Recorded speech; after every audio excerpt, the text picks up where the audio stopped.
I'm the Angry Spork. The original Captain Marvel was a very Superman-like character out of Fawcett Publications. Well-meaning boy given superhuman powers to fight the 7 evils that plague mankind, which were basically the 7 deadly sins. With his movie debuting soon, I figured it might be apropos to look at the origin they seem to have been heavily borrowing from for the film. That of the New 52. Admittedly, I don't know much about the Big Red Cheese, nor have I always really cared too deeply about the character. He didn't pop up in many comics I collected, but he was heavily featured in one of the better Justice League Unlimited episodes, and was a welcome treat in Young Justice. My thoughts on the movie itself will have to be a vlog for another day. For now, I'm taking issue with the New 52 Origins of Shazam, written by Jeff Johns with art by Gary Frank and Brad Anderson. So let's get this review started and see if this story makes us want to proudly cry out the word of power or cry for help.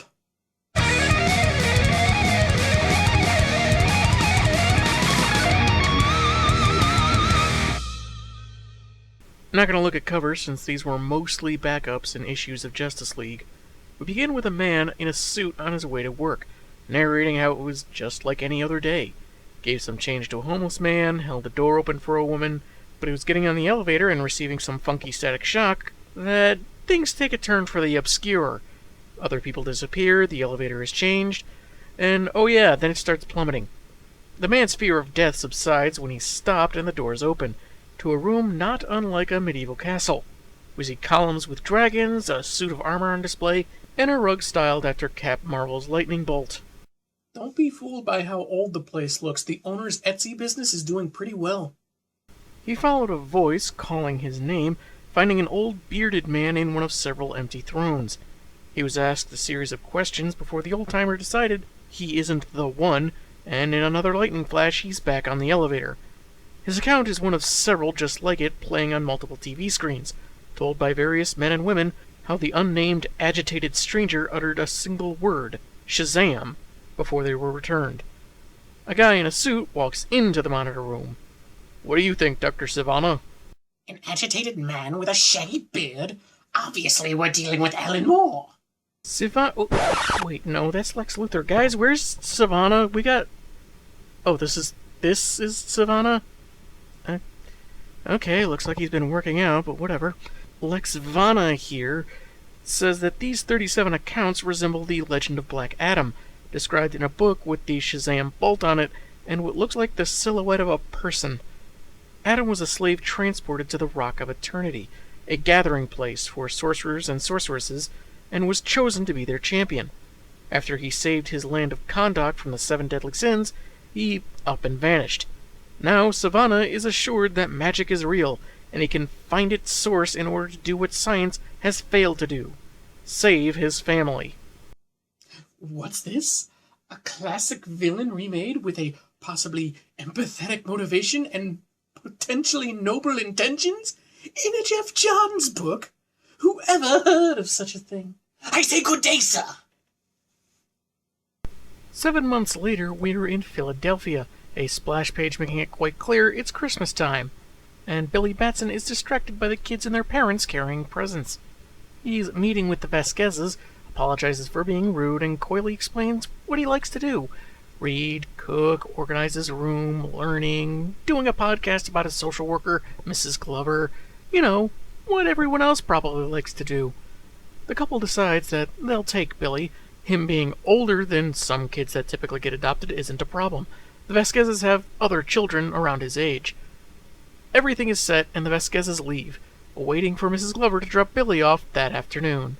What a couple of idiots. Is this some kind of sick joke? And what follows is an example of what happens when you murder subtlety. Billy says that he wishes he were already an adult so he didn't have to be in a foster care system, and Glover warns that she's running out of homes to send the most unpleasant boy she's ever known, so he'd better not screw this one up. But they apparently have a deal to stay out of each other's lives, so Billy says he'll get along just fine with the new family.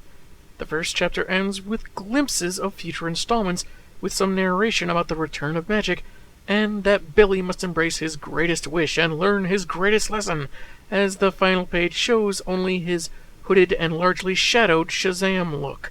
Yeah. You can't tell, but I'm rolling my eyes pretty severely right now. You are a thief of joy. Chapter 2 begins with the other Vasquez kids, all in a dark room together, because that doesn't look creepy, as they watch Billy approach the house with Glover.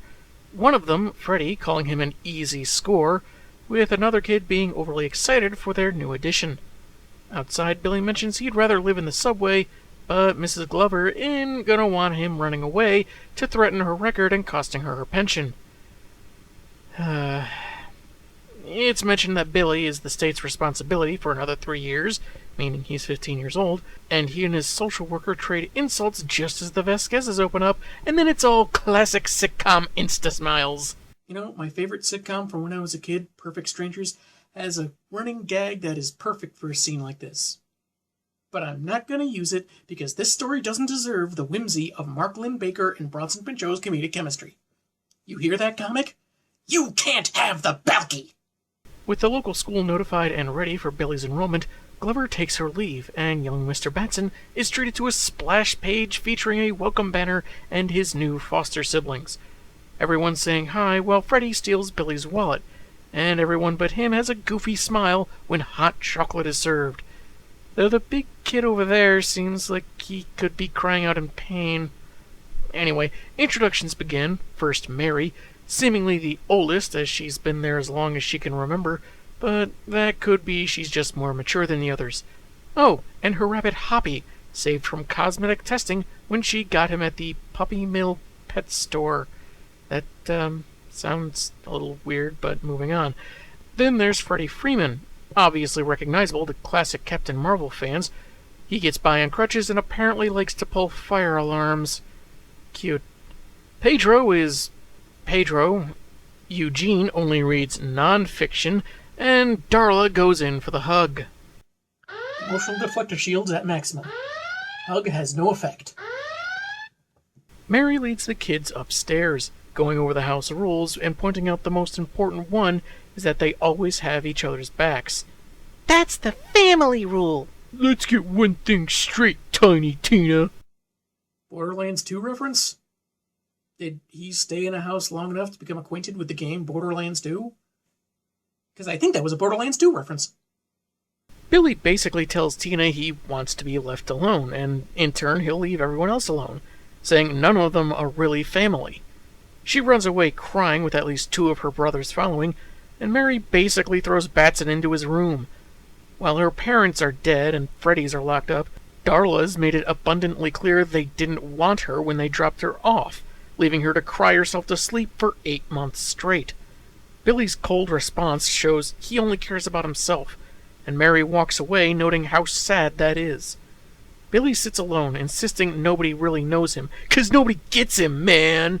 While opening his bag and looking at a picture of, likely, his parents, sitting next to a tiger enclosure at the zoo, though it's oddly black and white, and they kinda look like Bruce Wayne and Margot Kidder.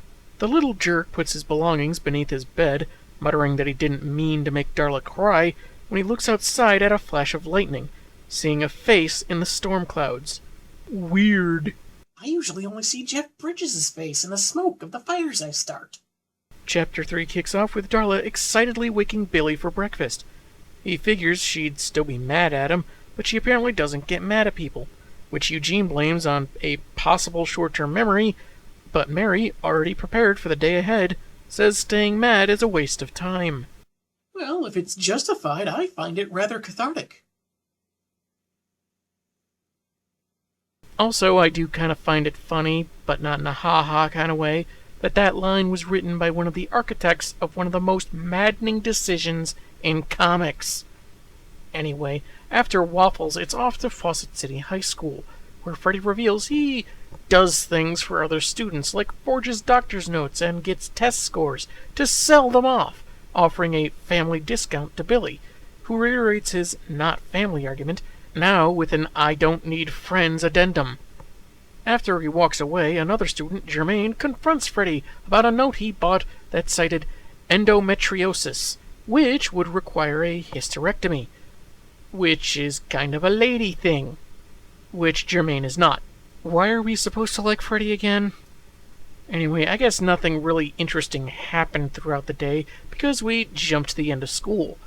Dialogue shows Eugene may be smarter than the teachers since he corrects them so much, which seems like a stereotype since he appears Asian to me. Is that racist? Yes. A little bit. No. After Billy opts to walk home alone since he has a stop to make somewhere, 4 brothers from an affluent family confront Eugene for not throwing a test. A crack from Freddy gets them pushed against a wall, while another of the Breyer brothers twists Mary's arm to keep her at bay. Billy suddenly returns, dropping all 4 of them in very few moves, but he makes it clear to everyone that he just doesn't like bullies. That doesn't matter, though, as one of the faculty members catches him after the fact. Oh, I bet now he's going to be rewarded with a medal, a parade, and his own late-night talk show. No, he ends up in the principal's office with his foster dad, when Principal Peach reveals that Batson's records at other schools are the worst she's ever seen, meaning his social worker must have pulled some strings to get him to Fawcett High. Things don't improve when Mr. Breyer arrives briefly, only enough time to hint that he's made donations to the school and doesn't want questionable children picking fights with his sons again. Of course, the principal follows step, threatening to expel Billy upon another incident. I can't say my school life ever involved the obnoxiously rich throwing their weight around, but that aside, I can attest that this outcome is not inaccurate, even though we don't really see what kind of punishment Billy gets, if anything, from the school. It doesn't necessarily make the story good, but hey, some credit where it's due. Yeah, he was threatened with expulsion, but he did get into a fight, so you'd think that'd get him suspension or detention or something.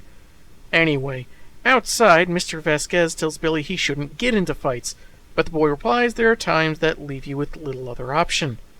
He confronts Mr. Breyer, warning that his kids better stop messing with people, or he'll personally deal with them. And like a calm, reasonable adult, Breyer grabs Billy and counterpromises to deal with the boy himself in such an event. Mr. Vasquez intervenes, ordering him rather forcefully to let Billy go and shaming him for threatening a child. Breyer throws both of them down, telling Mr. V to keep his vagabonds in their place or he will, with his children laughing all the way as he drives off. Billy picks himself up, saying he could have handled it alone, and they head home. 45 miles from Baghdad, Savannah is called to a dig site, where a partial cave-in revealed a door with symbols the scholarly doctor doesn't recognize.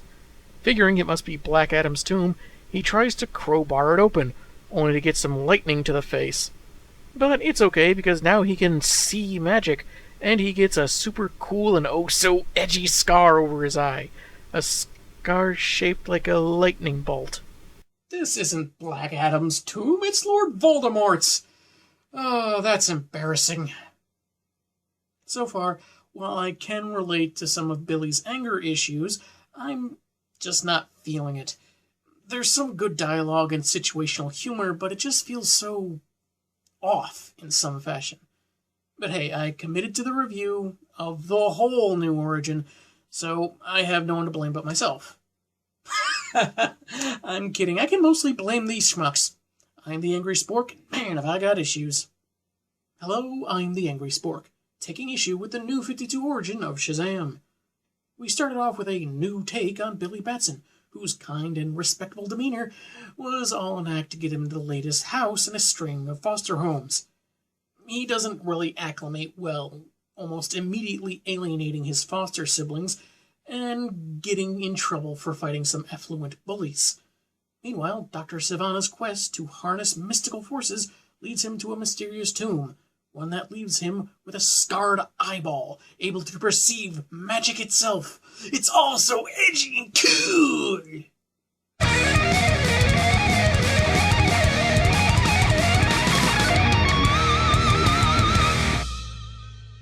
Chapter 4 begins in the Vasquez's kitchen, where not only do we find out the parents' first names, Victor has apparently deduced Billy has been acting since they've met. He's not the kid we thought he was. It is one thing to disrespect his elders and get into fights at school and tell our children we aren't really a family.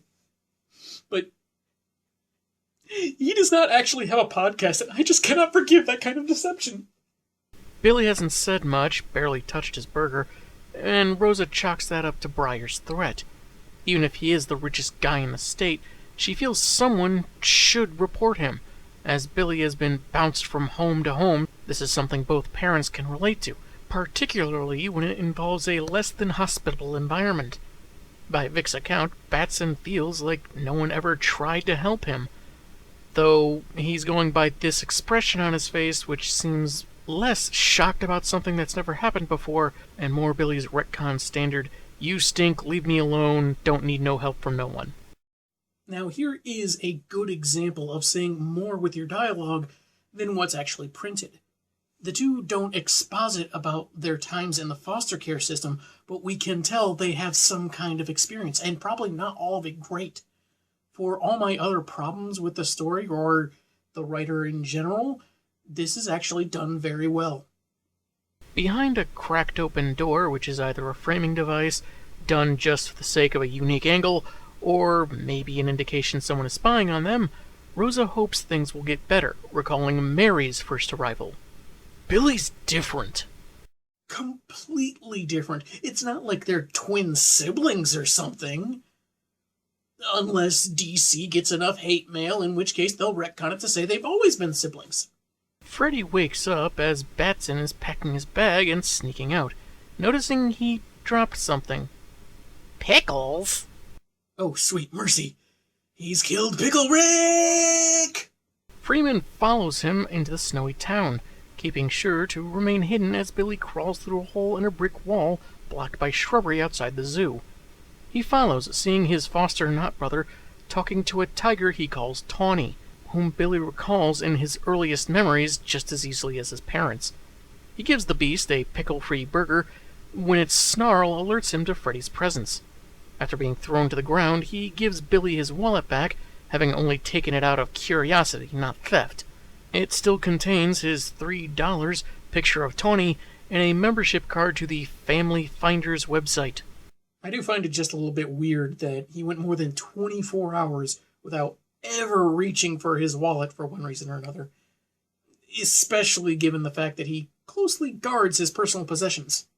Fred insists that the Vasquezes are good people that truly care, more than his biological parents that are locked up ever did, but Billy couldn't care less and tells the crippled boy to leave. Before he goes, he thanks Billy for decking the brothers Briar, a sentiment shared by the other kids, and hopefully they'll be left alone for a while. The bullies normally harass them every day, requiring Freddy to act as a distraction for Mary to get the rest to Amscray.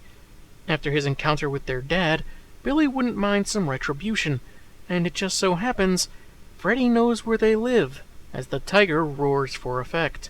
Vandalism is great! At Savannah's dig site, he's found a statue, some hieroglyphs, but everyone else just sees a wall. His assistant Gregory says that in a room just over yonder there's some treasure, but the doc says it's a distraction meant to lure the weak from the magical power beyond the wall.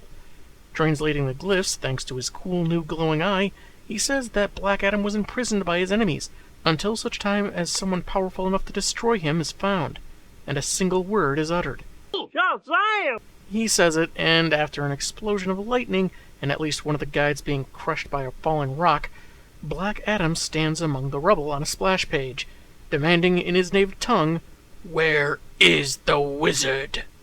Try Hogwarts. I suppose you could also check the Land of Oz, but they only have one wizard, and word is he's kind of a letdown, mystically speaking. Chapter 5 picks up immediately from there, where we see Adam kill the other guide, fly Savannah and Greg outside, and threatens them for answers. Since he doesn't speak his exact tongue, Adam fricassees Greg, which Savannah doesn't seem to mind, saying he'll help find this elusive wizard. Things don't get better when Savannah mistakenly tries getting Adam a subscription to the now-defunct Wizard magazine. Back in Philly, Batson and Freddy plan to break into Mr. Briar's car, shift it into neutral, and send it down the nearby hill, which is hilarious. As long as you don't consider how it could crash into another late-night motorist or into someone's home or business, cause all sorts of damage to innocent bystanders, that sort of thing. But the car alarm goes off, alerting the people inside the house. Before making their getaway, Billy throws the much slower Fred into nearby bushes and allows himself to be seen by the Briars, with their father basically ordering his sons to chase Batson down. After causing a car crash, knocking aside a Santa that the Briars straight up knock down, and leaping into a subway car, Billy makes an almost clean escape. He does get punched in the face just as the doors are closing. As the train starts moving, lightning crackles around him, the car suddenly empty and looking far more old-fashioned. It stops, the doors open, and Billy walks through the fog into the rock of eternity. Go into the kitchen, and you can smell what the rock of eternity is cooking! It was a bit of a stretch, but I thought I'd go for it. Chapter 6 takes up all of Justice League number 0, and this cover, people. You can faintly see the outlines of a page scene later in the background, as this was the theme of the NEW52 number 0s, but all your focus is on Shazam bursting through, looking like he's about to eviscerate someone and enjoy it the entire time. He is supposed to be a hero, right? So why does he look like he's about to do something so unspeakable it'd give the heebie-jeebies to Scott Snyder's Joker? Or Frank Miller's Batman? Or Zack Snyder's Superman? The wizard narrates that he hid magic from the world after Black Adam killed his compatriots, leaving him alone to imprison their champion. But when Adam returned, it sapped more of his power, alerting him to his newfound freedom. Billy is wandering the castle, a topic of discussion for some of the artifacts, though he doesn't seem to notice much. He follows a voice calling him down a corridor, stopping at the displays for the 7 deadly sins, now upgraded to magical holograms. If it's good enough for an animated Japanese pop star, it's good enough for the physical manifestations of the evils to mankind. Wait a minute. The voice calls again. This is no time for fun and games! Hey, the prime directive for the NEW52 made it into the script. Why am I not surprised? Anyway, Billy finally meets the wizard, who's doubtful the kid is up for the task at hand. He says he's the last of the Council of Wizards, keeper of the greatest magical fortress there is, and finds Billy to be a rotten child. His dialogue bubble and font change as he asks if the kid is pure good, and some flashbacks, both previously seen and unseen, confirm for him that no, he's not. The kid is as imperfect as everyone else, and Billy snipes back that in his 15 years of life in this town, people are all terrible, and they're disappointing, and they take advantage of the good, dragging them down no matter how hard one tries to be nice and kind, meaning the wizard has been searching for something that doesn't exist. Except that this line of thinking, again from a 15-year-old boy, omits the clear difference between a good person that makes mistakes and someone that treats everyone like an enemy at the start because it's easier for them to behave that way. But if we acknowledge that difference, then this whole reinvention suddenly starts to look really stupid. The old man can't take the powers back once they've been given, but he's got little other recourse, so he instead filters his search for embers of good within Billy, which he sees in his protection of his foster siblings, helping another girl from previous home, and feeding Tawny. What, does the zoo not feed the tiger or something? I mean, there's a reason zoos have those signs, do not feed the animals, so that's kind of irresponsible, but moving on. So the wizard now sees potential in the child, and tells him to say the magic word. Say the line, Bart! Nothing happens at first, and he's told that he must say it with purpose, belief, good intentions, and with his parents and family in mind, so as to be transformed into his greatest potential. Shazam! He says it, and on a splash page, he's become his superpowered self. Now with a hoodie, a chest emblem that looks like it should have a sign next to it that says, "Try me, I light up!" And of course, the capricious costume lines because stupid. It's a costume that whispers, nostalgia, but screams, trying too hard!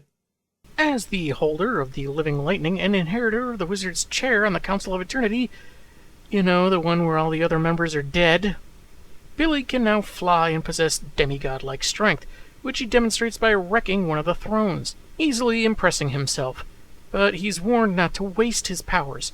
He must stop Black Adam from awakening the 7 deadly sins and conquering all magic, which he'll likely kill Billy to achieve. Billy can also weave spells once he's learned them, and must protect his family like the wizard should have done back in his own days. At first, Batson thinks he's talking about his biological parents, that he might know where they are, hinting that they may not be dead, but the wizard tells him family is what it can be, not what it should be. That is your secret spell, your ultimate power. Just look up an old sitcom called Big Brother Jake. You'll get the gist of it pretty quickly. As Magic's current champion, Billy is all that stands between the world and those that would enslave or destroy it. You are Shazam! The wizard falls over, and when Billy reaches for him, he's blasted back. Meanwhile, Freddy emerges from the briar's bushes when Shazam appears right behind him in a flash of lightning. Understandably, he runs because, again, look at the cover! But Batson grabs him, says he's Billy, and, of course, all it takes is a convincing glaring into his eyes for confirmation. By the next page, he's basically told everything to Fred, who figures the old man died giving up those powers. Billy tests his strength further by lifting the Briar's SUV, but the alarm sounds again, waking Mr. Briar again. Though this time, when the Patriarch storms out, now armed with a baseball bat in case the short 15-year-old has returned, he finds his car smashed grill first into the ground. You know, I don't think the reveal of the destroyed car would have been at all spoiled if they had shown a sound effect of the destruction before the reveal. Otherwise, we're led to believe that somehow Billy managed to destroy the car in complete silence on the lawn in front of the house of the owner as he was already headed towards the front door. You can't blame this on magic. The one responsible and his new pal are reveling in their destruction, Billy declaring he's done listening to anyone else. If he's going to take Freddy's suggestion of getting beer, he'll need to get some more normal-looking clothes, and that's when his powers short out some nearby lights. As they ponder if he can't get too close to electrical systems, they see a man holding up a woman with bags of toys for a children's hospital. Is this really early morning, or is this late at night still? Anyway, Billy puts his hood up and confronts the man, by smacking him harder than he intended, sending him across the street into a parked car. The woman asks how she can repay him, and going with Fred's signal, he says he's short on cash. And, slightly awkward moment, she gives him $20, which our quote-unquote hero seems more fixated on than her thank you. You can't tell, but my eyes are twitching with suppressed rage quite severely right now. The comic ends with the two back outside the zoo, Freddy and Billy figuring that the mugger will be just fine, but more excited about their reward. We are gonna be rich! Hey, DC's delusions about the New 52 made it into the script. Why am I not surprised? That brings us to the halfway point of this review, and I gotta say, I'm still not entirely enthused about all this. There were moments that were genuinely well written, and we've seen Batson do some good deeds, though they have made him less of a flawed person and more just a bad kid who takes his anger out on anyone nearby. He's succumbed to the cynicism around him, and he expects someone that's supposedly wiser to accommodate his limited worldview, rather than admit he has a less than perfect perspective on how things really are. Are we sure Zack Snyder didn't co-write this thing? It'd certainly explain a lot. Next week, we see just what Billy and Freddy do with this newfound power, for better or for worse. Probably minus the better. I'm the Angry Spork. Man, have I got issues. Shazam. Hello, I'm the Angry Spork, taking issue with the New 52 origins of Shazam. After some attempted revenge goes awry, Billy Batson finds himself at the Rock of Eternity, meeting the last living wizard who oversees it. With Black Adam freed, the old man doesn't have time to look for a pure good person, something that doesn't exist, according to a 15-year-old boy, and he must settle for giving the rest of his powers to someone who could be good. What does Billy do with the power of Shazam? Save a woman from a mugging. for money. Our hero, ladies and gentlemen.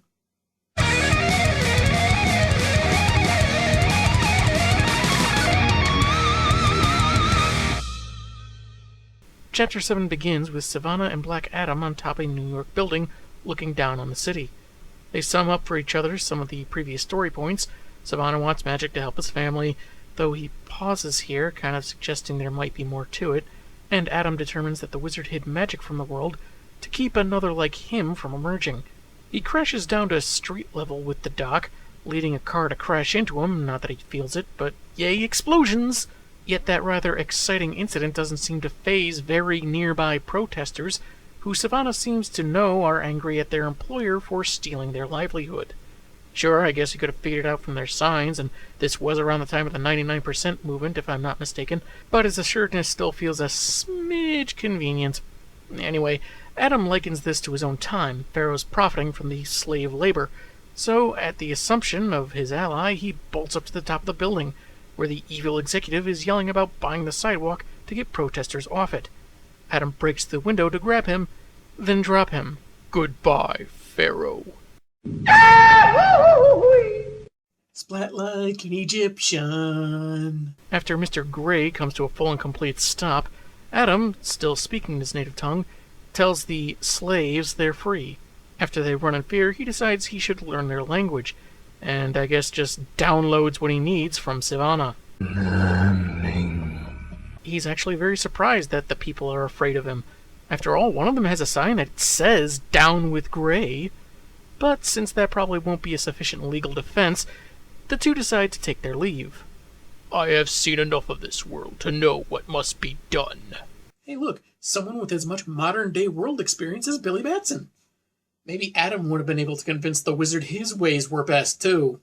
He makes a direct street entrance into the sewer because the Rock of Eternity has an access from underground only stipulation, and using a triangular item from his belt, Adam creates a doorway to the castle.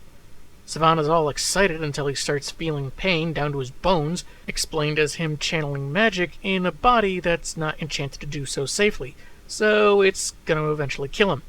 A cure would be inside the castle, but Adam can't go, perplexing until he sees the wizard's body and deduces he's chosen a new champion, and only a champion may enter. What if we played We Are the Champions by Queen? Would that work? We jump to Billy waiting outside the window of a second-hand store as Fred picks out a $10 coat for him. And here's the most positive and uplifting this character has looked in the entire story. What time is this supposed to be again? Are thrift shops normally open early in the morning? Anyway, the coat is a little snug and smells funny, but Batson will attract less attention like this. With $10 left, they decide to grab some grub. That's when we jump back to Brooklyn, where a pizza guy is waiting to finish his delivery of 4 pizzas to a guy that tells him to just let himself in. And since New York and Philadelphia share time zones, now I'm wondering what pizza places are open this early in the morning. Adam and Savannah explode onto the scene and enter the lazy guy's apartment, where we see a morbidly obese man on a couch surrounded by empty food containers and trash, scared of the hooded figure approaching him. Adam says that without the power to imprison him and the others at the Rock of Eternity, the wizard must have made them forget their true forms. So he zaps the guy's reset button, and he's revealed to be Sloth, one of the 7 deadly sins. At first recognizing Adam as an old enemy, he becomes more amiable when the ex-champion says he's going to destroy his successor, and with the help of the sins, wreck the planet in order to rebuild it. Next, Shazam versus Freddie Freeman! Well, ain't that gonna be a short fight? But, a superpowered hero fighting a crippled child, I guess that's what the NEW52 thinks you should find exciting. Chapter 8 opens to the would-be combatants chowing on some fast food. And even though he's so full he's going to explode, Fred asks for more fries. Well, I guess we know where the sin of gluttony is hiding. Is he trying to throw up everything he's eaten so far? Moving on, they don't have enough money to buy beer, but naturally, Fred has a plan. Use Billy's newfound magic to get an ATM, not ATM machine, that's redundant, to spit out cash, which is totally okay because the bank is insured. This scene leaves me kind of mixed. It takes some hyper-rationalization to get Billy to go along with this plan, and he does seem hesitant to do it. Though we've seen him be a liar, we have seen him be secretive and standoffish, he's not really a thief that we can tell. There was that one flashback panel where he was behind the wheel of a car, but I don't know if he was going out for a joyride or maybe he was desperately trying to escape an abusive environment. They don't really give any context there. However, Billy does kind of look out for number one and think that his actions are justified because he ain't got no parents. So, A freestyle incantation doesn't work, but what does pay off, literally, is his proximity to electronic devices shorting it out. Unfortunately, they can't get it to stop. They hear someone crying for help and think they've been busted, but it's really a reaction to 3 armed men in cartoonish animal masks with their own loot. I think this is the updated Animal Cracker Gang, but don't quote me on that. One of them raises a gun at the two, and on the very next panel, Shazam is right behind him, lifting him off the ground. He throws the guy at the ATM, and then the other two through a bank window after they shoot up his coat. People approach, asking who he is, and he responds, Shazam, while staying in his adult form, then takes off at super speed. So it looks like another retcon is that saying the word of power has to be accompanied with a certain feeling for it to transform him, which I guess they felt they had to do when they decided to drop his original name. More on that in the next episode. Freddy could only hold on to $47, and now they're okay with Billy's outlandish attire, all so they can get the beer and toast the dead wizard who's probably turning over in his castle right now. They enter a local shop, wondering what beer to get. I heard it all tastes bad. Why do we want to get beer again? The lazy convention of teenage idiocy being true for all teenage characters. That's when they encounter another crime, someone holding up the clerk, making Fawcett City seem a lot more like Gotham if you ask me. Shazam taser conks him on the head and again is asked how he can ever be repaid. This time he goes with all the junk food they can carry, but it doesn't look like there's any beer, so, well, there's some upside. Just as Freddy is suggesting he uses magic to create a Shazam car out of a pumpkin. Man, toy manufacturers would love this kid. They encounter and stop a carjacking. It seems odd that they've come across so many crimes in such a short span of time, like happening upon them is one of Billy's superpowers, which he of course thinks is stupid, but a voice only he can hear says it's useful for a champion of eternity. He walks to a storefront seeing a woman's face in a mirror. It's Francesca, whom we saw when Billy first entered the castle. She tells him that his newfound connection to magic makes him finally attuned to certain things, but warns of Black Adam, in the vaguest way possible before the mirror shatters and she's gone. The pair notice Billy can fly, because I guess he forgot the wizard said he could do that, and we get a splash page of the two soaring across the morning sky, Freddy screaming at the top of his lungs. Because that's how you stay inconspicuous. The span of time is finally addressed, Freddy saying it's almost sundown, and with them missing since the previous day, they need to get back home for school tomorrow. Not a perfect explanation, and you'd think that before now he would have already thought of getting back home, but at least it's something. However, Billy doesn't intend on going back or returning to his childhood state. He'd rather litter, the terrible little snot. If Freddy wants to go back, that's his call, but Billy is staying an adult and considers if he should be hanging around kids at all.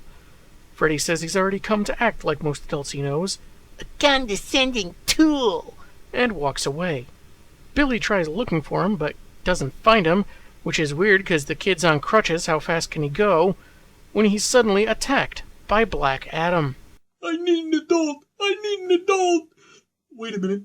Chapter 9 sees Savannah and Sloth going to a recycling center in New Jersey, the latter able to sense the location of the new champion thanks to extended time spent at the Rock of Eternity. And even if something like that were to get by a wise old wizard, Adam already said that the wizard wasn't powerful enough to keep the sins at the Rock, so he made them forget who they were, and oh my lord, why am I asking, because they're not going to answer the question. Sloth also detects the presence of one of his siblings at the facility, encouraging Savannah to locate her with his eye.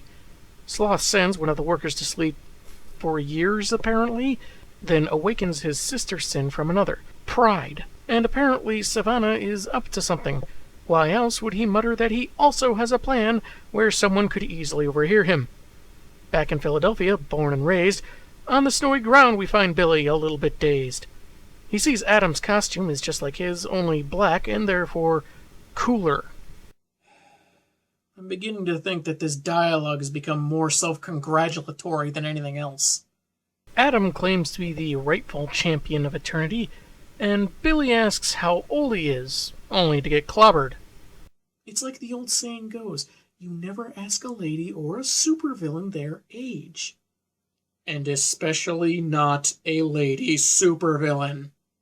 Shazam is sent flying through the district, involuntarily, skidding into a store and surprised he can bleed. You made me bleed my own blood. Adam shows up to punch him through more walls, ignoring pleas that he could hurt someone. When Billy's attempt at fighting back fails miserably, his foe demands all his power, then throws him outside because it's easier for Billy to run and transform back to his younger self. Oh, golly, if that doesn't put the Shaz in Shazam. The comic ends with Adam fruitlessly searching for his quarry, who's hiding beside a dumpster in an alley. He was violent, boastful, dressed in black, and looked like he wanted to kill me. I thought he was a hero. We've got one more episode before we're through here, and the journey so far has been a mixed bag. But who knows, maybe the final chapters will have a satisfying payoff. Wonder if there's a magic spell for that. I'm the Angry Spork, and man, have I got issues. Hello, I'm the Angry Spork, taking issue with the conclusion of the New 52 Origins for Shazam. After more than a day of magical delinquency and incidental heroism, Billy is left alone when he's found by his predecessor, Black Adam. The fight is largely one-sided, forcing Batson to revert to his normal form and escape, now hunted by a power-mad force seeking to remake the world in his own image.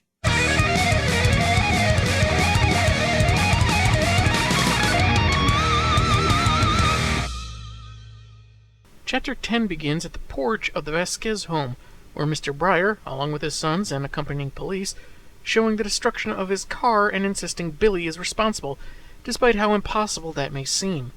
Unfortunately, the boy hasn't been seen since yesterday, and Rosa thinks he ran away. The other kids are listening in, with Mary asking Freddy about Billy's whereabouts. Who knows? Who cares? Feels like those should come with question marks, but maybe that was an intentional choice. You know, Freddy was gone almost as long as Billy has been, so did no one else at the house notice, or is it just typical for Freeman to disappear for long extended periods of time? I think it's really more that they're not handling the passage of time very well in this story. Breyer threatens to have Billy tried as an adult, though given his powers I'm not sure how effective that would be. And also see that his life is ruined. When Victor lashes out, Breyer tries to claim assault and threatens the cops that he'll call their chief on them if they don't arrest Vasquez and search the house for Billy.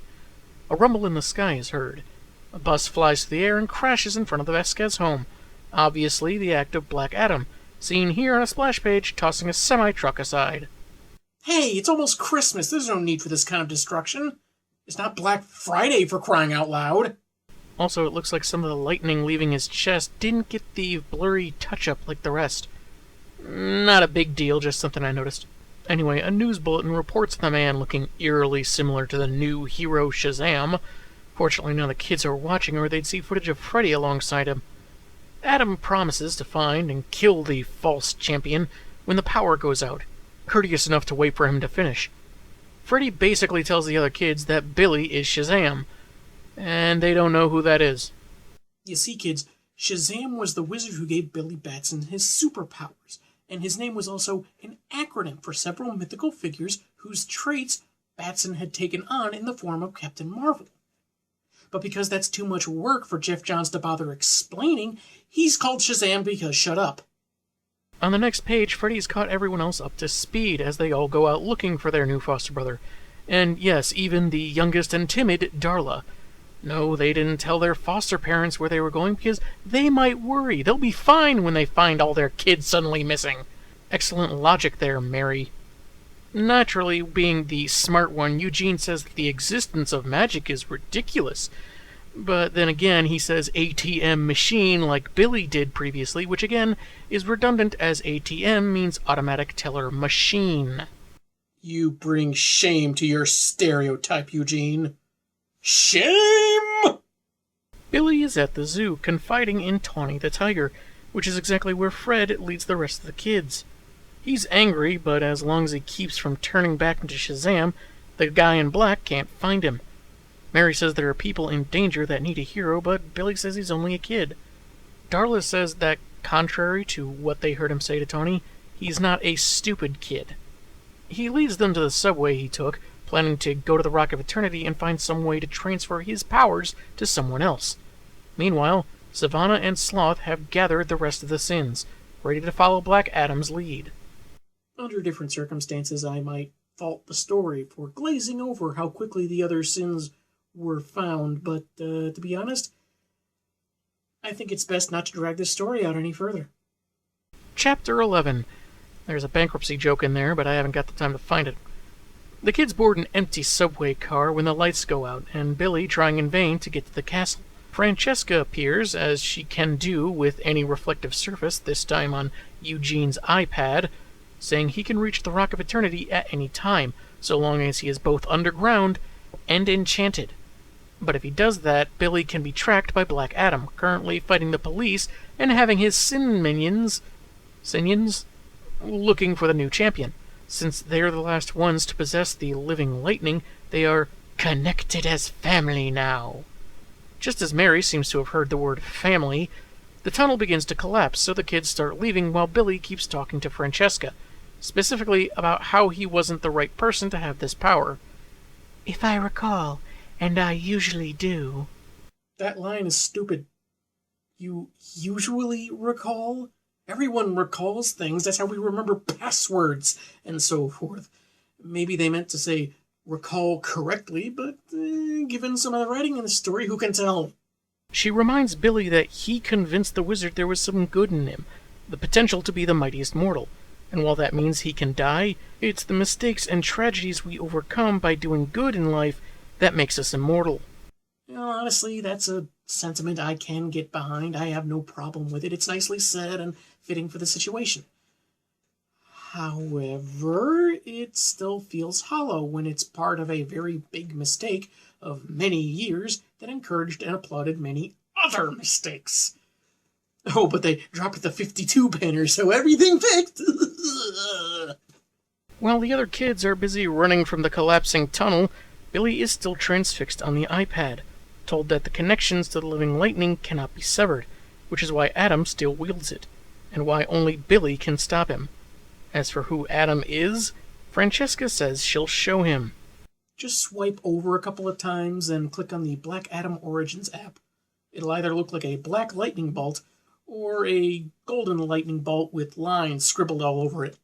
Billy is shown Kahndaq in ancient times, after the wizard had escaped its brutality. It had been invaded by a man called Ebak, whose army, which also I guess invented evil, enslaved thousands to work for them, among them a boy who was treated mercilessly. One day the boy's uncle arrives to save him, though with bad news that his other family is dead. He's injured in a fight with a guard, but the boy, Aman, refuses to leave them as they slowly escape. Suddenly, Aman finds himself before the full Council of Eternity, and it hits Billy that Adam is a kid like him. Though Mary and Francesca try to stop him, Batson is sure he only needs to talk to Adam. He doesn't have to run far to find him, and introduces himself properly, explaining that he understands why he's doing what he's doing. He's afraid of being hurt and being taken advantage of, so he lashes out, hiding his fear with anger. Except he's got it all wrong, as Adam grabs his face and picks him up off the ground. Huh. Looks like friendship isn't magic after all. Sorry, ponies. Guess that's why it's their final season. Chapter 12 sees Adam chiding the wizard's choice of a foolish child, when, probably because of that whole living lightning connection, Billy gets more of the story Francesca tried showing him, this time narrated by Adam. Aman is before the council, each member of whom gets to have their champion, and the kid is offered the chance to be the wizard's title holder, but only accepting if they save his uncle. Since his power may flow through family, they need both speak his name. So for whatever reason, the wizard gets 2 chimps. Uncle and nephew agree and return to Kahndaq, with the former healed and ready to destroy Ebok and his men to free their land. Amon, however, doesn't want to kill anyone, but instead begin a new era of mercy, sharing hope, not pain. However, the uncle wants revenge for the unspeakable things done to Shiruta. I assume that's his late wife. Amon hugs his dear Uncle Adam, declaring they can save the souls of Ebok and his men. And as they both say the word of power, Adam Man of Steel's Amon just as the lightning strikes. Oh, look at that. Adam did to his nephew what DC did to any sense of quality or decency in their entire universe. Screw you! Seriously, any cleverness or novelty they had in this misdirect of Adam's identity was chucked for child murder that could have been avoided. What happened to that whole scanning for goodness shtick the wizard was doing for so long? Amon was kind, compassionate, even forgiving, the exact kind of qualities the wizard was going for. So, you're telling me that they couldn't just heal Adam without giving him these powers? At least in the original version, Teth Adam was at first worthy, but became corrupted by his power. Here, he's instantly okay with killing the last of his family for revenge because that's what the story wants. Gah! Anyway, the other kids emerge from the subway to find Billy in Adam's clutches, about to kill him and usurp his power to free the world. Fortunately, normally reserved Pedro has an idea, thanks to an event involving his grandpa and a moose. Hit the bad guy with a garbage truck. Billy is sent flying, landing in a convenient snowbank, and transforms. Shazam! Bob! What? Only to find his enemy has subdued Freddy and the others.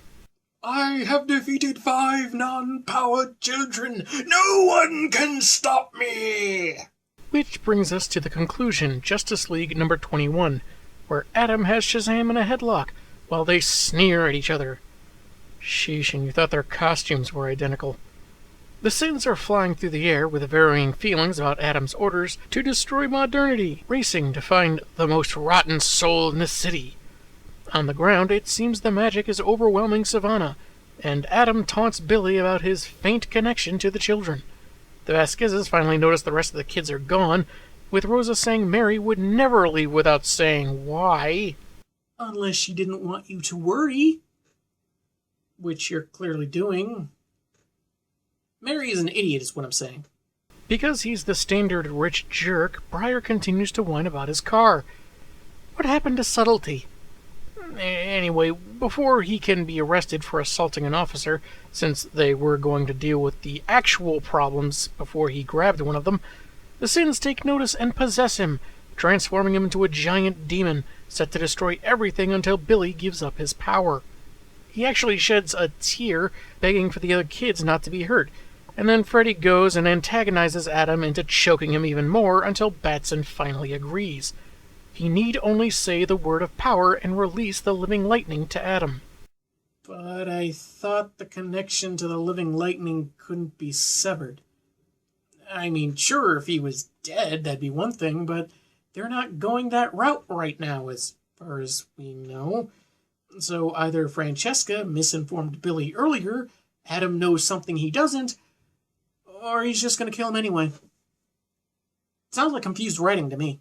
Speaking of, Francesca appears in a puddle to remind Billy of the secret spell. Family is what it can be, not what it should be. So,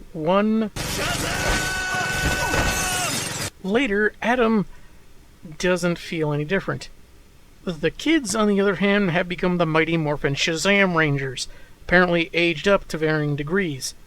After Freddy makes it nice and awkward by saying how hot Mary is, and boy is there stuff to unpack there, Eugene asks what to do about Black Adam. Get him? And then they all died.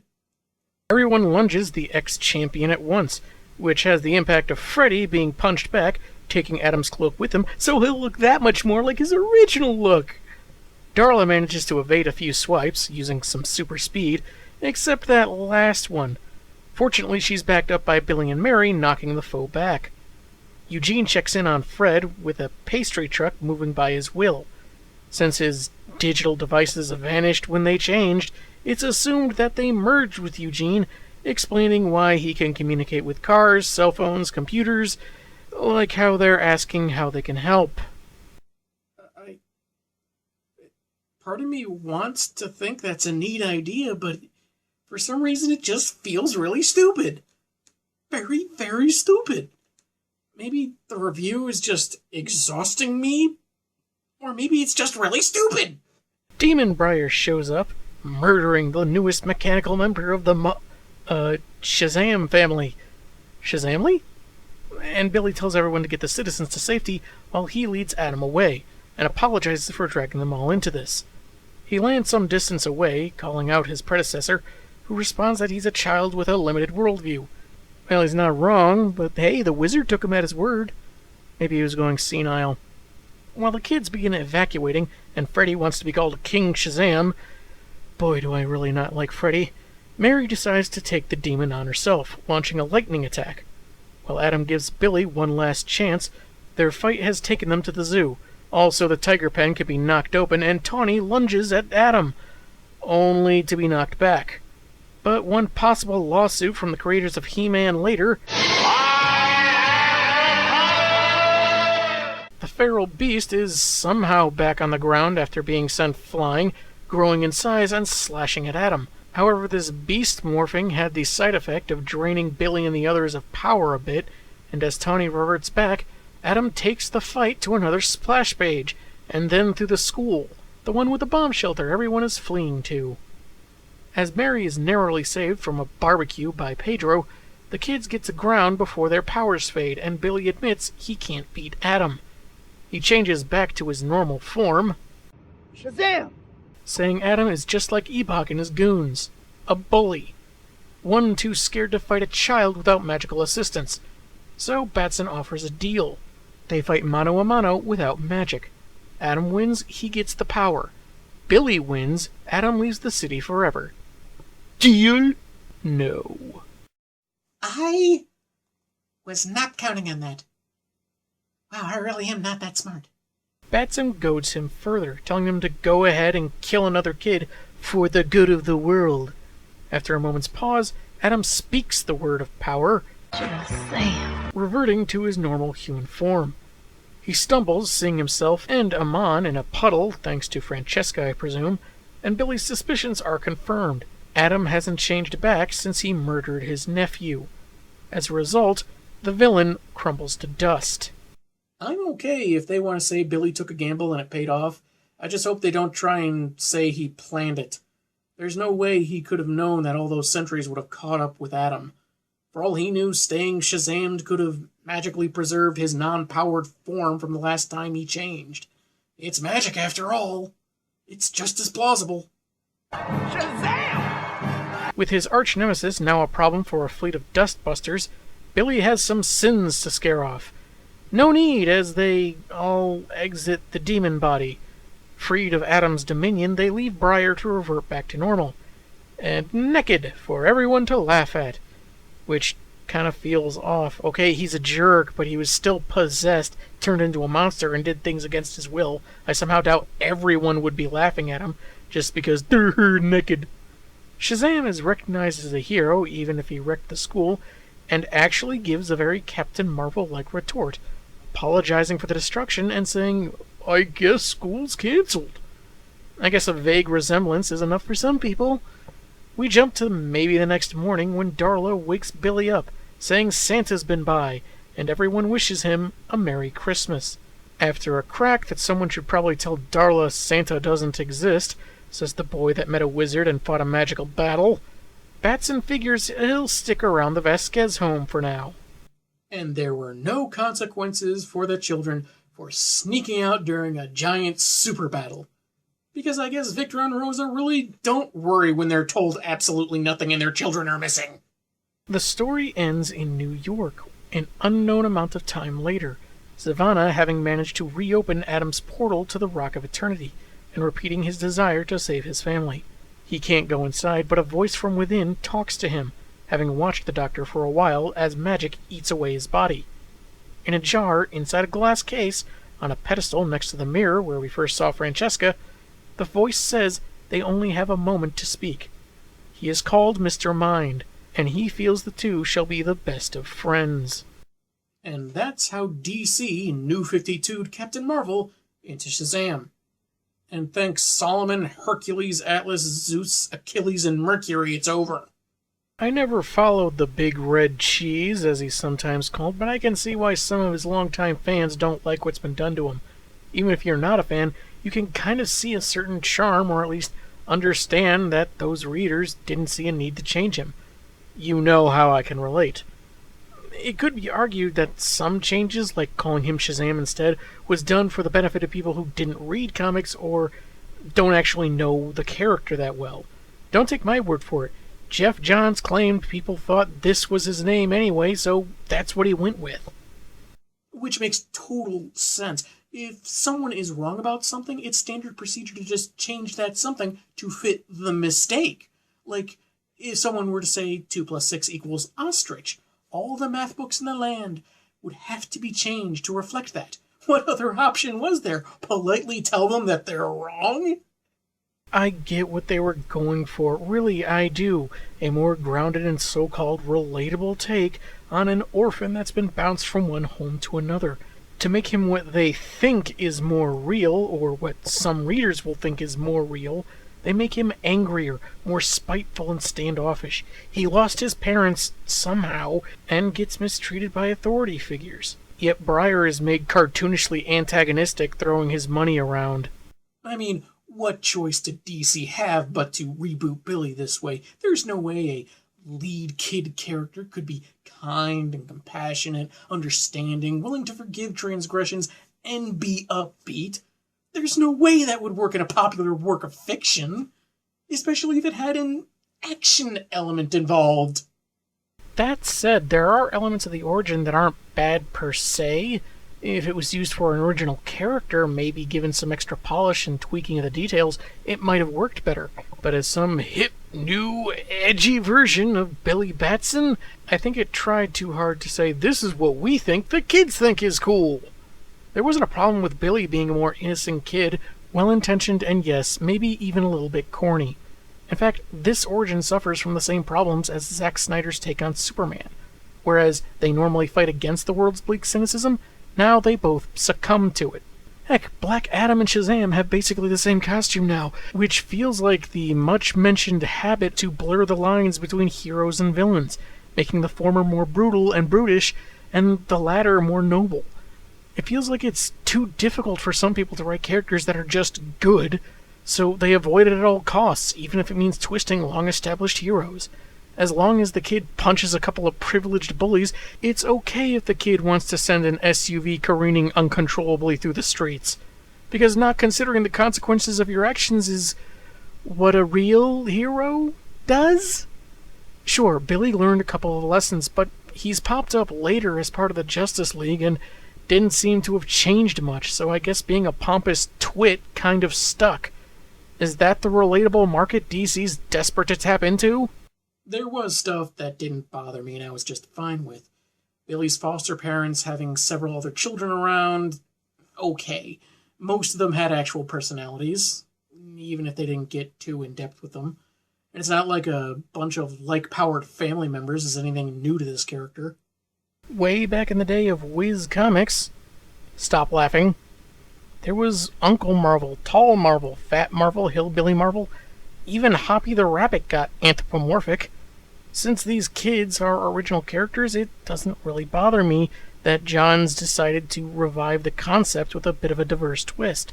And I guess they're each supposed to hold traits of the classic mythical figures, Darla with Mercury's speed, Pedro with Atlas's stamina, Eugene with Solomon's wisdom, so on and so forth. It was hinted at fairly cleverly enough without being outright stated, but it feels like I should care about them less as individuals and more as 1/6 of a familiar hero's power set. They've hinted that Mary is still Billy's long-lost twin sister in this universe, what with her hearing Francesca and everything, Maybe this has been confirmed already, maybe not. With so much focus on Batson and Freddy, both of whom are too repugnant or annoying, I can't say I was ever invested enough to want to read more about these versions of the characters, even given some elements I could relate to. The story feels like it could have been told in fewer chapters, a lot of splash pages and sometimes panels with just a lot of empty space. And Freddy hitting on Mary just feels weird and wrong, but mostly because it feels like it's less about Freddy and more a representation of either certain people within the readership or certain people within DC Comics. The art is great overall, but if you're a classic Captain Marvel fan, this story and reinvention might not be your cup of tea. I found it painfully emblematic of the New 52 itself, echoing all the problems and missteps that resonate even today. And adding the hood was just plain stupid. I'm the Angry Spork, and man have I got issues.